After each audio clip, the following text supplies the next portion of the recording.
That was a big yawn. Alright, welcome. Let me turn volume. Welcome to another podcast of the current situation at Manchester United. Welcome to Jose Mourinho's time at Manchester United Part 2. Part 2. And I'm going to look at his time in his last season. Because I already looked at his time in his first season, winning 2 trophies. Well, Knuckles will say he won 3 trophies, including the Community Shield, but we are bigger than that. We're Manchester United, so let's just call it 2, right? That is the League Cup, the Euro League Cup, and just to suit the Knuckles, the Community Shield Cup. So mostly we won 2 trophies that season with a Charity Shield, and in the second season we won second place, if that's a trophy. Second place with 81 points, and Wales. Yeah, so second place with 81 points, and moving on to Mourinho's third season at Manchester United. Alright, so in the summer, we had Mourinho signing Lee Grant. Lee Grant was an unexpected and unpredictable signing that raised a few eyebrows, mine included, because his age and the club he was at the time. I mean, guys weren't expecting to sign another goalkeeper. We had the best goalkeeper, but we still have the best goalkeeper. That's David. Probably once upon a time, but he's still a top goalkeeper. We have Sergio Romero, who is the second, and maybe it's my ego talking, but the second best goalkeeper in terms of he's the best second stringer goalkeeper if you're into NFL or something like that. And the next signing we have was Fred from Shakhtar Donetsk, and I could say that Alexis Sanchez was signed in the second season, so let's drop that one. And we have Diego Dolo. Diego Dolo was another signing from Porto, estimated to be around 19 mil. And funny enough, I think that was his age at the time, 19. So he was signed from Porto in Portugal. And United signed Fred for 55 million from Shakhtar Donetsk. And Lee Grant was signed for, I think he was signed for free to be our third stringer goalkeeper for United, just for 1.5, basically for a cash of peanuts, basically. From Stoke City, I would like to believe. Yeah, he came from Stoke, which was an unexpected signing. And if you were to tell any Manchester United fan, yours truly included, that United would sign these 3 players just for the summer of 2018, you would pretty much call him stupid, because United needed more depth. Zlatan left in March of 2018. Fellaini, no, not Fellaini. Zlatan, we needed a backup striker to suit Lukaku, because speaking of Lukaku, let me sit straight so I can. Lukaku said before the World Cup that he was going to bulk up. Bulk, for you guys that are ignorant to bulking. Bulking is in basic terms is, according to the fitness industry, is when you eat a lot of food to stimulate muscle growth. And Lukaku claimed that he needed to build. No, he didn't say it in that way, but he said he needed to bulk.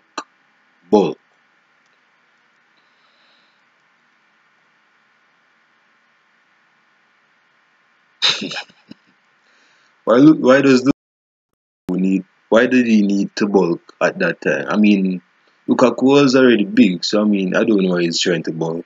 Is he trying to win the powerlifting competition or something?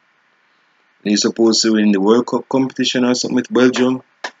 I don't think Belgium is hosting or supporting a squad that's doing powerlifting. So I don't know why Lukaku needs to bulk. Lukaku is already built. I mean, if anything, it should be at the it should be the opposite. and losing weight.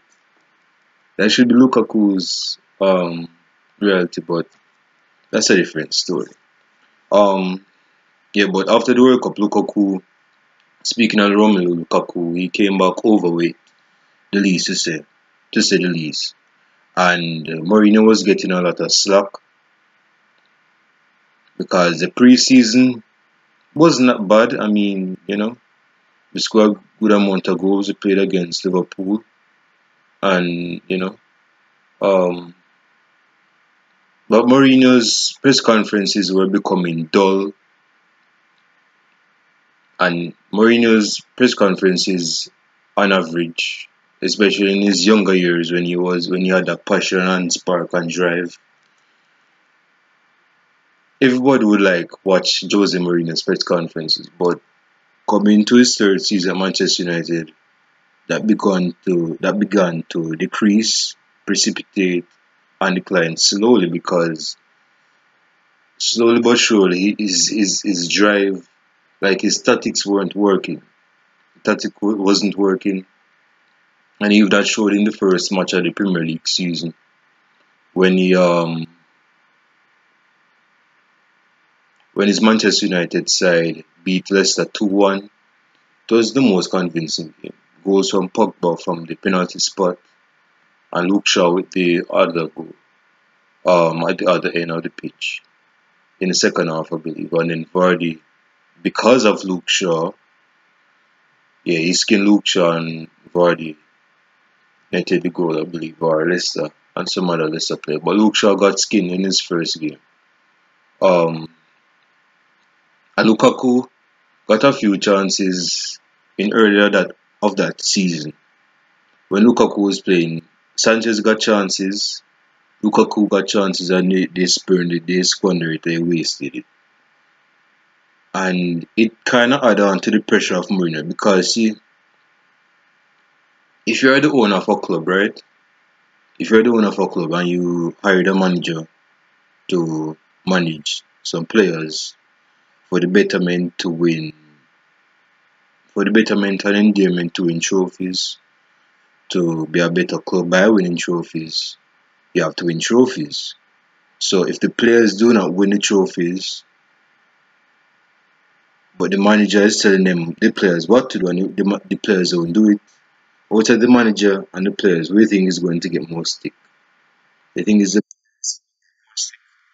or criticism, or the manager is going to get more criticism than the players, his own players. See, the manager will tell the players what to do on the pitch. The manager cannot go on the pitch and play ball. That's not what he's there to do. He's a composer, he's a dictator, he's the choir director. He tell the players what to do, what position to stay in, when to drop, when to go forward, when to have a high line, or when to have a low block. That's his job. So if the players do that and they still lose, who do you think is going to get slapped? The players or the manager? Comment down below in my comment section. Because most persons, and even football, um, the football hierarchy, what we call the football hierarchy, play, like the CEOs, persons that basically own the club and run the club in terms of transfers, they would want to sack the manager because it would be stupid on their part to just sell all 23 players out of the squad or 11 players out of the squad. So they have to sack the manager, despite the manager telling the players what to do, and the players do what the manager wants them to do, but he still sacks the manager. So the manager is always going to get stick at the rear end of the stick. He's always going to get criticism. It's easier to sack one manager than to just sell. It don't even make no sense. The positive and you might get a lot of money, but you ain't gonna have no squad to play with. You know? So yeah, United unconvincingly won against Leicester City in the first game. And I think it was Huddersfield. No wait, Huddersfield got relegated, right? Is it Huddersfield or Brighton?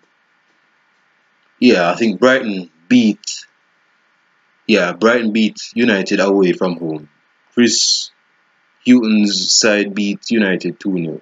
Lukaku got a few chances, and I do Lukaku. I don't even know why Lukaku bulked, because he's already big, and if anything, like I said earlier, he needs to be going down in his weight.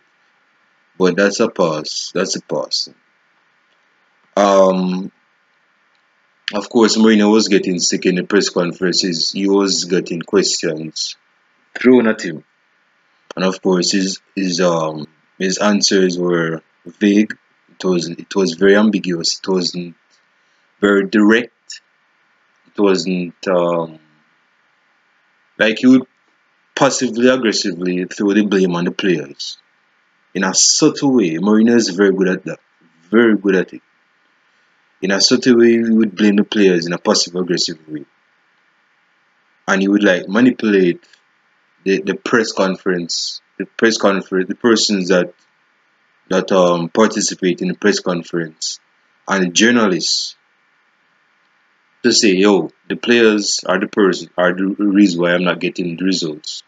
The reason why my squad isn't playing well. They you know they are to be blamed. Don't blame me. I'm the innocent man in this situation.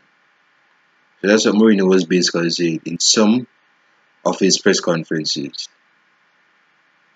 And then, points began to pick up eventually. Against Burnley, Lukaku netted a goal. Sanchez was very good on that game, in that game, I should say. Day, game, in that game. Um, yeah, I think United beat 2-0 to Burnley. 2-0 away at Burnley, I should say. And then, we beat Everton at home, convincing. That was a very, especially the first half. Hey, hey, that first half of football was very good. Attacking football at Old Trafford, just going down the wings, putting in balls in the box. Martial with the world class finish from the left wing. It was very world class. Luke Shaw was very looking like a great left back as well.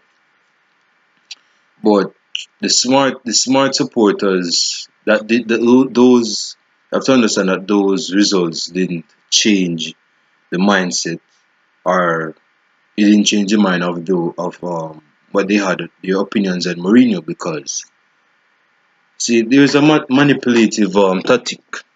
I'm going to some of you guys might know about it, and it's known as mixed signals.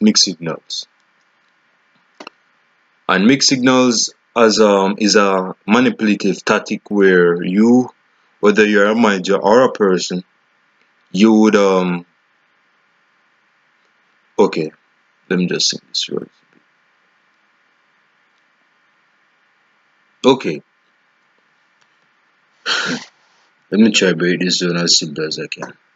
Mourinho was criticized for playing bad football, for allowing the side to play bad football. He was playing long football. Hold on, let me hold my horses a little bit. Speaking of losses, Manchester United lost to Tottenham 3 goals to 0 at Old Trafford. See, if I wasn't a football fan and I asked, whoa, Manchester United lost 3-0 to Tottenham? So Tottenham played at their home, right? It was away, United play away, right? And you said, no, United play at their home, Old Trafford. I said, what? United losing in their backyard, in their home ground? What is this? Bro, after that game, Mourinho said was demanded on a stick. People were campaigning him to leave the club because things were just looking ugly. Things were just in the mud. Things were very sticky. Things just weren't up to par with the squad. And the summer signings, it wasn't adding up because Dallo wasn't starting. Legrand definitely wasn't starting over there here. And Fred needed time as usual. Mourinho always, especially if the signing is from another country or from another league, will be the same. He's going to allow that player to settle in slowly. He's just going to shove him in the battle zone. He's going to allow him to settle slowly but surely, so that the player will perform as he should. He did that to Mkhitaryan, and Mkhitaryan, unfortunately, things didn't look pretty for Mkhitaryan. But this is not about Henrik Mkhitaryan. This is about Mourinho. And Mourinho was very man was crucified after that game against Tottenham Hotspurs, losing 3-0. I mean, Smalling got Smalling got skinned like a ripe banana when Lukaku was running at him with the ball, and he just couldn't cope. He just couldn't. He just couldn't cope. He just couldn't cope. And it would be more. It would be more if Mourinho played a high line, because with the pace of Lucas and the pace of Song, I believe Song was playing with Kane and Ali behind and Ericsson. It would be a mesmerizing match for Tottenham. So, but going back to losses, bro. I mean, man was losing 2-0. Speaking of positive performances, Manchester United did beat Chelsea away from home, which is rare because United usually has a poor record at the bridge. But Martial with a brace um, got a goal, got two goals, I should say. A brace is not one goal. And yeah, United stole the spoils from Chelsea at their ground. Another performance that Mourinho was harshly criticized. And this was a game where he should have gotten the sack. After that game, he should have been sacked immediately and deliberately. Newcastle at home.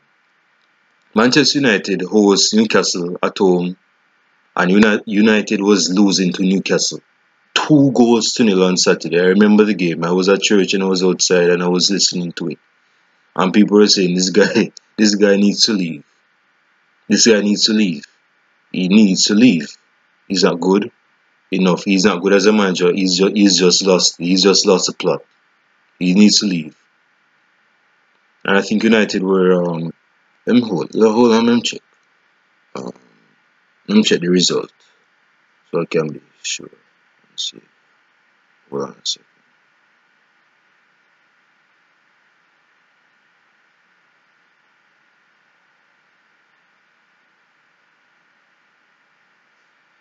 Newcastle 20.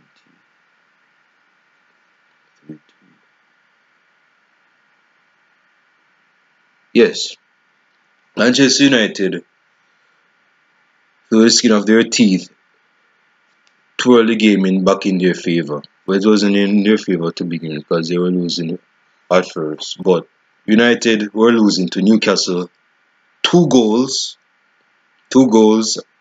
and with a header by Alexis Sanchez in the 90th minute. Goals came from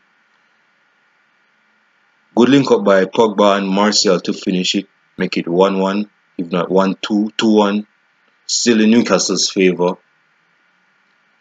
And I believe someone else equalized. I think it was Mata. Yes, Mata equalized, and Alexis Sanchez in the 90th minute had a goal. Talking about divine intervention.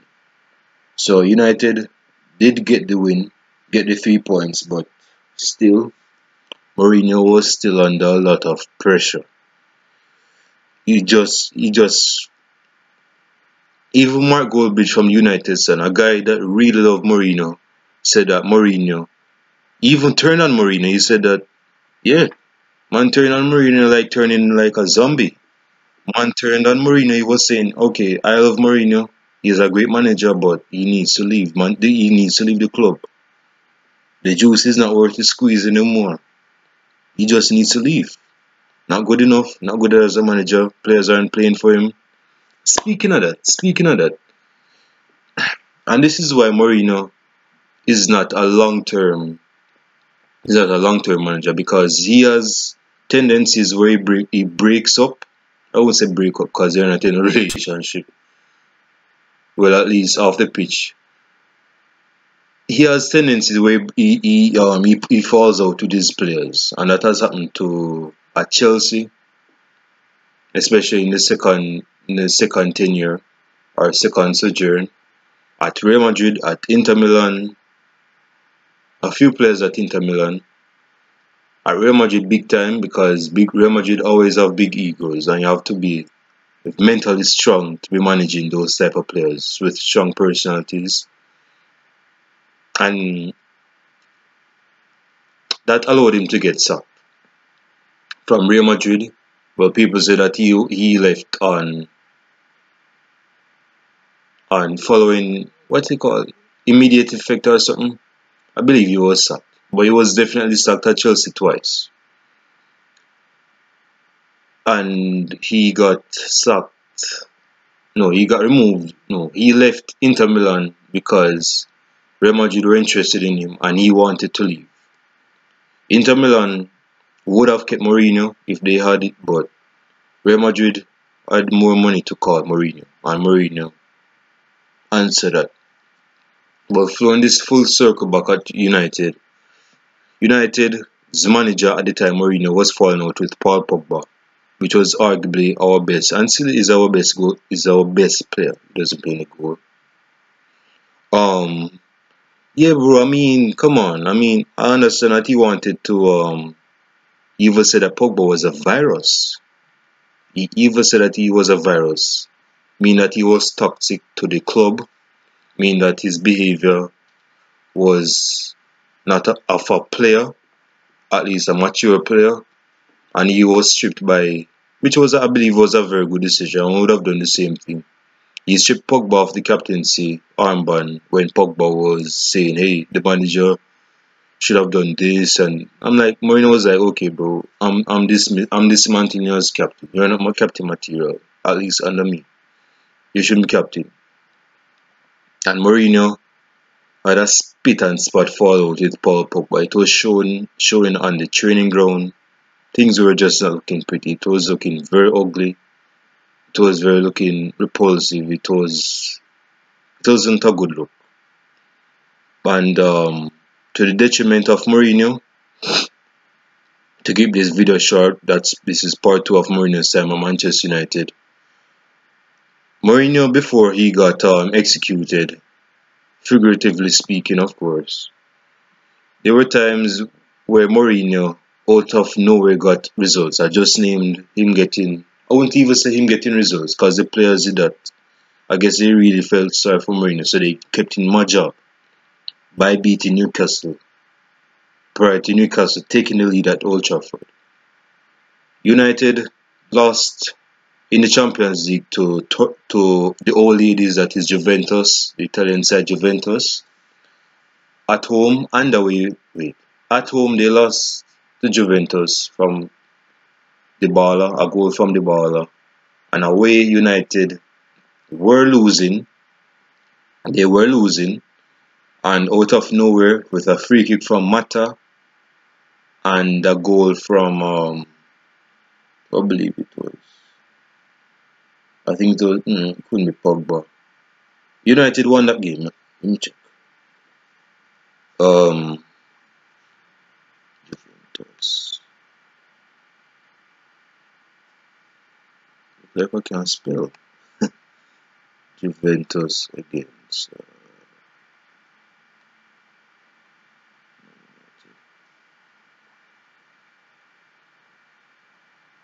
Yeah, 2-1. It was a very good game, and of course, after the game, Mourinho, with his antics, was having his ear at his left. Well, this is left, although the screen is showing me on the right side. On the left, his left hand covering his ear, trying to bewilder or upset the Turin supporters. And people were saying Mourinho should be fined for that behavior. That is unmanly. That is not of a Mourinho, not of a manager's behavior. That is poor, poor, poor, poor. I don't think he was fine, but you know, Mourinho, they were good, enjoyable times when Jose Mourinho at Manchester United. They were enjoyable times at Manchester United. So United got the goal to win against Juventus to a tactical masterclass by Mourinho. I have to say, but He was brought down back to earth against Arsenal at home. Again, these games weren't in chronological order, so I'm just nitpicking. Um, and Mustafa took the lead for Arsenal, and then Martial equalized for Manchester United, and that's how the score finished. So of course Mourinho was getting a lot of scrutiny, and his job was in jeopardy. His job was on the line, a fine line, by the way, and things just weren't looking as it should be. Um,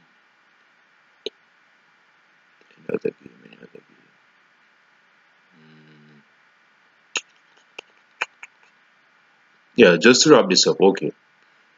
On December 2018, which was funny enough, that is when he was sacked for Chelsea. It was either December 17 or December 18, 2015. That is where Mourinho's time at Chelsea finished. He was sacked in December. And funnily enough, his execution is near.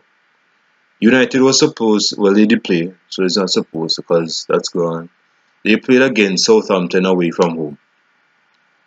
And you could say that these managers, at least at the time, their jobs were in jeopardy. And Southampton took the lead by United 2 goals to 0. 2 goals to the good in the first half. A free kick from Ward-Prowse, I believe, and another goal. And then United, through the skin of their teeth again, I guess it would be divine intervention, got 2 goals from Lukaku and Rashford, an individual goal from Rashford. And because Southampton failed to keep up that lead against Manchester United, their former manager Mark Hughes, who used to manage Manchester City, used to play for Manchester United, and is a legend for Manchester United, got sacked as Southampton manager. So you could say that the owners of Southampton were saying, "We expected you to beat Manchester United. They're not a very good side, and for that we're going to sack you as manager. You're not going to manage this club again." And that's what I mean. That is not really what happened, but trolls on Twitter, football supporters like us, truly, and like us, we always love to troll what happened in the realm of the reality of football, whether it really happened or not. That's just the fun of football, right? And of course, man, you were supposed to play against Liverpool at Anfield. Well, I call it Anfield. At Anfield, Liverpool, you will never walk alone. Um, yeah, so United, of course, was losing with a goal from Mane.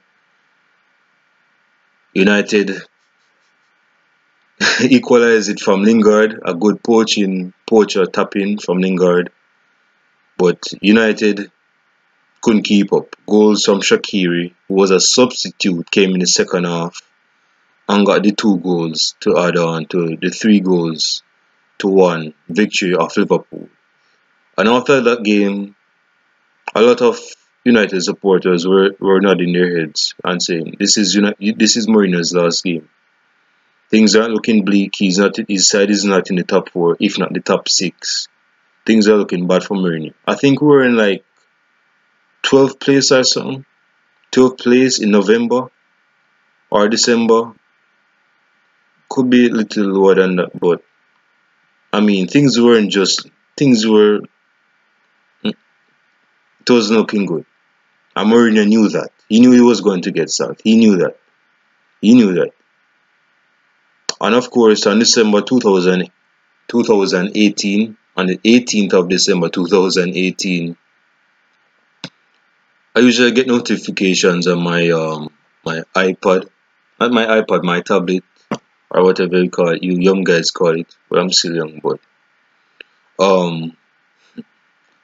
I got notifications, and of course I get notifications from Facebook and etc.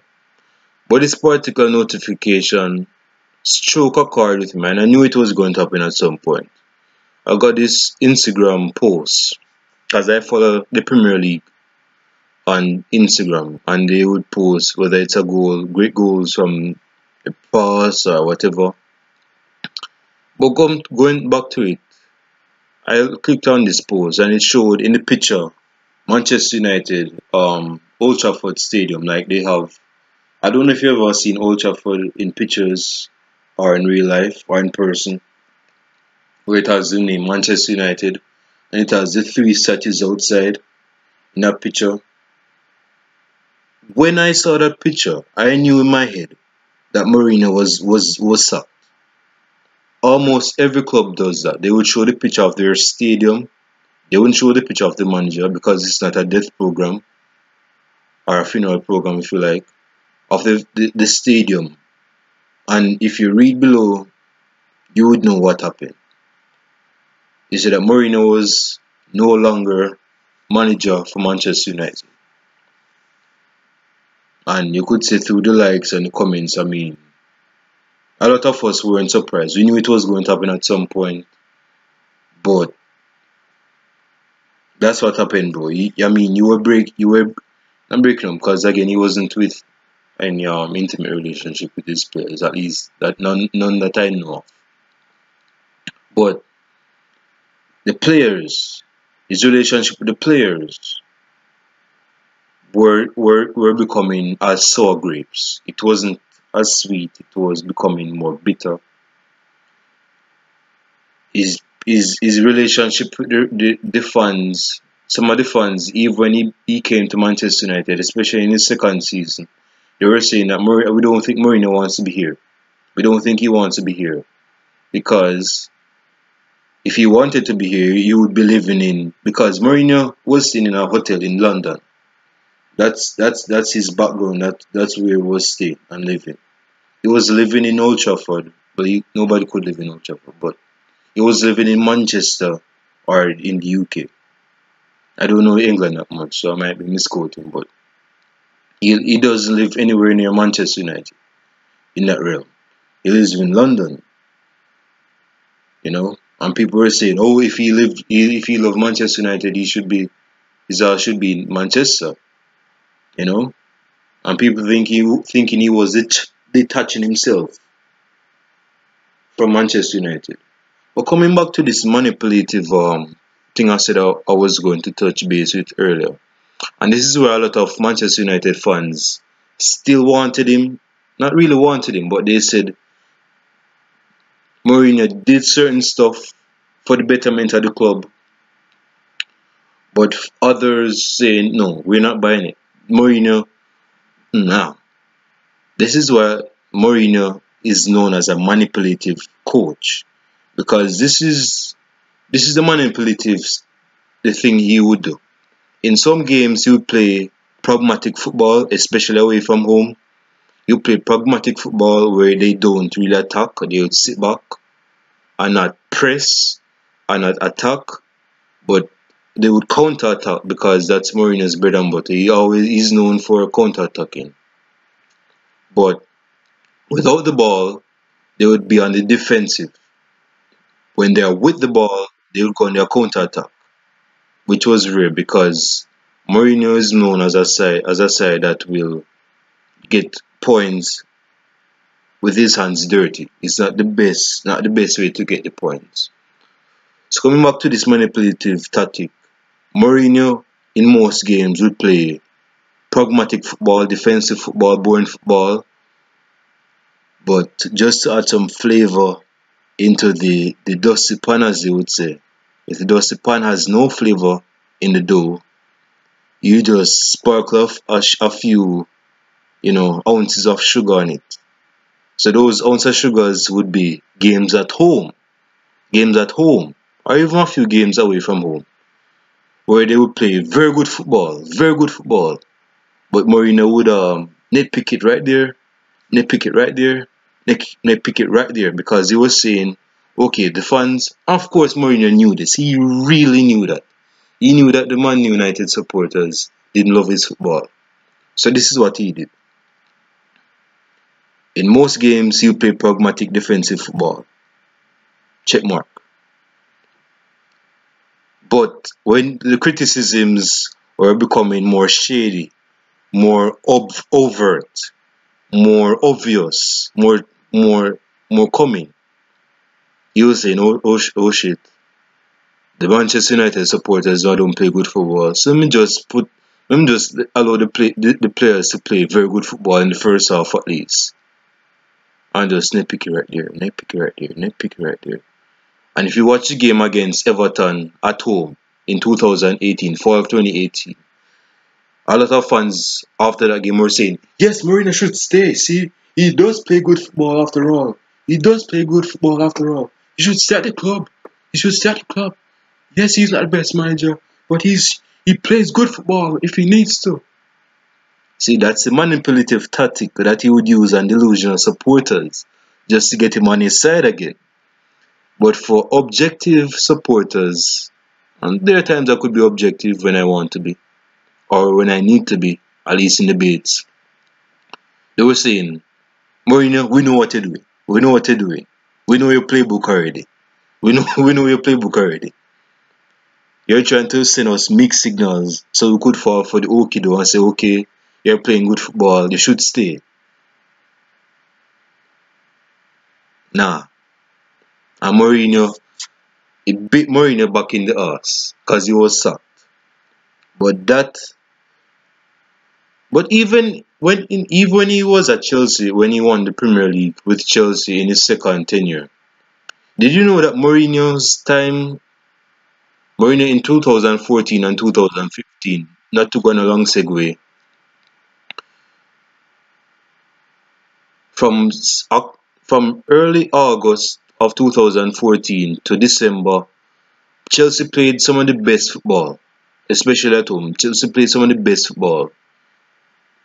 But starting from January to March, or at least to May, pragmatic football. You see the genius, the genii, as they would say. I don't know plural like that, but you see the mindset and what Mourinho would do. Play good football at first and then play pragmatic in the second half of the season. And they still win the Premier League, but that was short-lived. See, all these tactics of Mourinho shunned on some certain fans that were delusional and naive and went behind the ears. They just didn't know any better. But for those that knew Mourinho's playbook, manipulative playbook, having a good game here and there, having a good game once a month, but playing crappy football for 3 times a week, you just throw a little sugar in there if the game was fresh. Like if you're eating vegetables and you don't like vegetables, especially green leafy vegetables, you say, "Mommy, this is fresh. I need some ketchup on it." Or for some of you sickheads, I want salt on my vegetables. Mourinho would put the salt in that game for the betterment, of course. Salt in that game. So he would have the fans on his side. But the CEO didn't fall for that okie-do, and he was sacked. So Mourinho's time at Manchester United, to say the least, was like a heartbeat.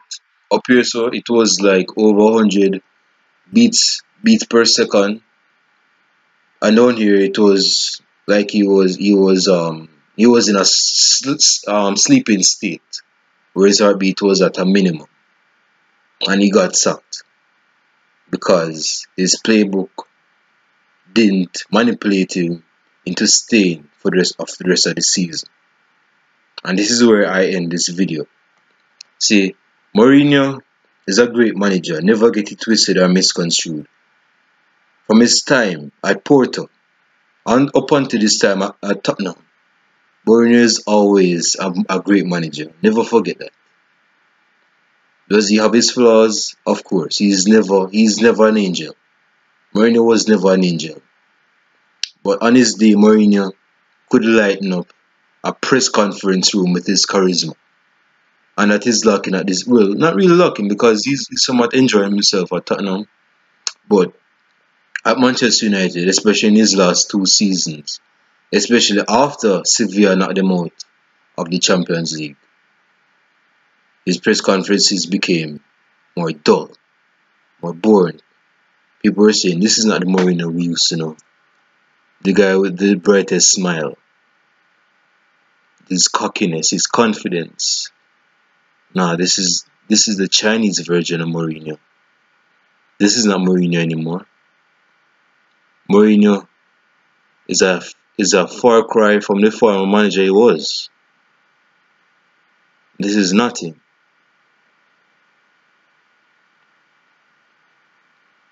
Hope you guys enjoy the rest of your day. Stay safe. Behave yourself. Peace.